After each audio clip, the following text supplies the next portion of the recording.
Hello and welcome to Sunday Sermons. This is Jenn Espinosa-Goswami. I help women, coaches, counselors, and healers grow their profit and their platform through public speaking and short form video content. And this week, I would like to share with you 3 ways to spot a newbie speaker.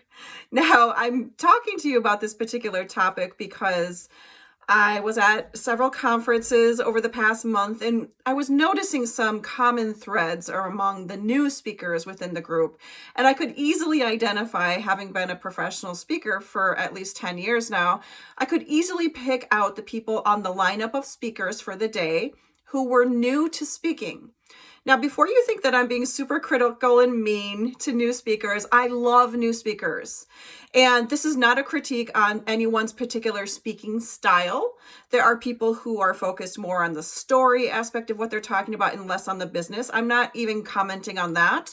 As individuals, we resonate with different speakers. Certainly, there are highly paid speakers that I do not personally resonate with based on their speaking style.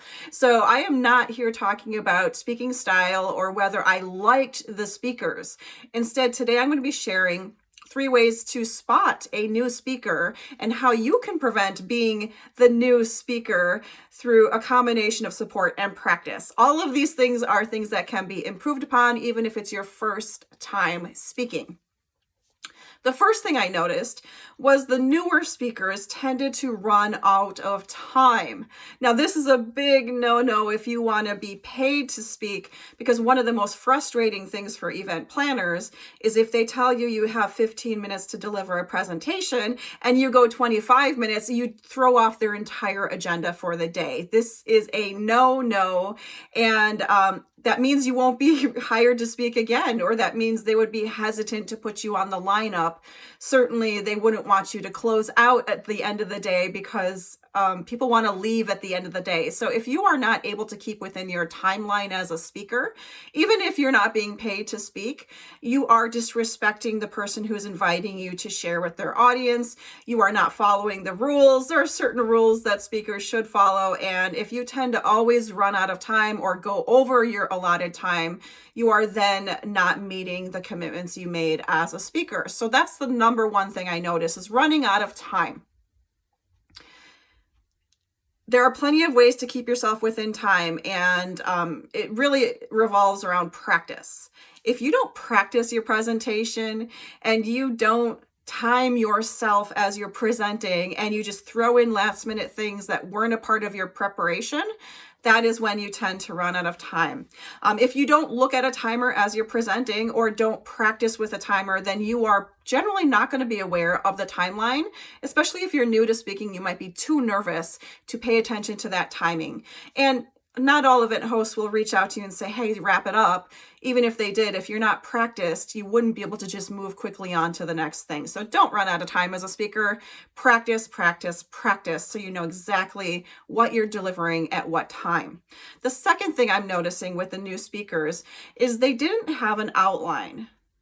Now, that doesn't mean that they didn't have a PowerPoint, because plenty of amazing speakers do not use any sort of visuals or slide deck or PowerPoint, Prezio. There are plenty of amazing speakers who have shied away from using those types of visual aids, which is a good thing. However, if you don't have a dedicated or clear outline, even within your own head when you're going to speak, your audience will also not understand where you're going along that presentation. So it's good to give them what I call a roadmap at the beginning of your presentation so they understand what's coming first, second, next, and last. It's also good for you as a memorization tool as a speaker so that you don't have to follow a script. You know what your outline is, you know your own roadmap, and you can follow the milestones along the way, just as your audience can. That is actually a very useful memorization tool. And by the way, if you've gotten this far with me, know that I can support you with a free gift in order to make yourself stand out as a more experienced speaker, even if you haven't spoken before. And this is through the signature speech template. I go over the outline, I go over the things you need to include within your speech, all in a single page download. See below this video for the link to that. You can download it, start using it, and show up as an expert speaker. Now let's talk about the third thing new speakers tend to do, and I've been recognizing in the different conferences I've participated in over the past month: zero audience interaction. Now, this is a really big no-no in the virtual speaking world in particular. And this can be difficult because if you're participating in a conference where maybe there are only a certain percentage of people who are live with you at the conference, it's really hard to develop interaction for people who might be watching the recording later on. It's hard, it's not impossible. So as you're preparing your next speech, just pay attention to where is this presentation going to be housed ultimately? Is it going to be put on a membership site? Is it going to be posted to a public channel? Are there opportunities for you to have people reach out to you even after the presentation is done? These are things that you should be cognizant and aware of as a speaker so that people have the opportunity to take that next step with you. And by the way, when it comes to interaction, you don't wait until the final 5 minutes of your presentation and say, hey, download my free thing or follow me on Instagram. That is not when you start introducing your interaction opportunities. You start interacting with your people as soon as you get started.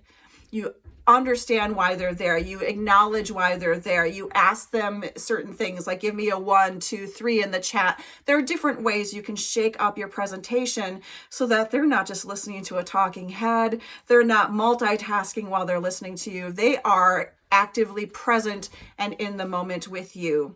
Those are the 3 ways to spot a brand new speaker or someone who is less experienced as a speaker.